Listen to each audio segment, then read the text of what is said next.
بسم الله الرحمن الرحيم. والنازعات غرقا والناشطات نشطا والسابحات سبحا فالسابقات سبقا فالمدبرات أمرا يوم ترجف الراجفة تتبعها الرادفة قلوب يومئذ واجفة أبصارها خاشعة يقولون أئنا لمردودون في الحافرة إذا كنا عظاما نخرة قالوا تلك إذا كرة خاسرة فإنما هي زجرة واحدة فإذا هم بالساهرة هل أتاك حديث موسى إذ ناداه ربه بالواد المقدس طوى اذهب إلى فرعون إنه طغى فقل هل لك إلى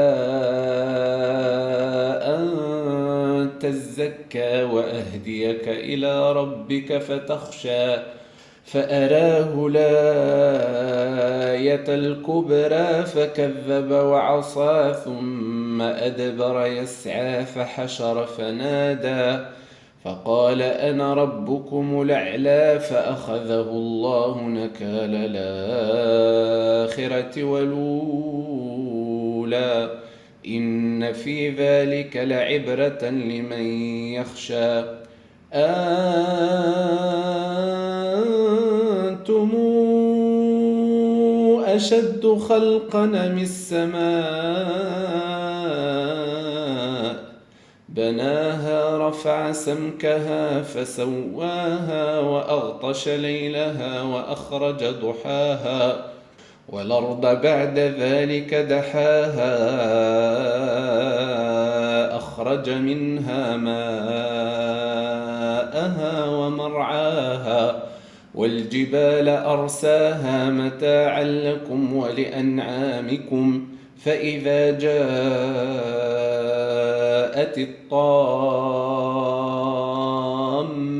الكبرى يوم يتذكر الإنسان ما سعى وبرزت الجحيم لمن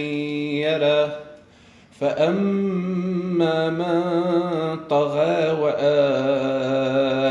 الحياة الدنيا فإن الجحيم هي المأوى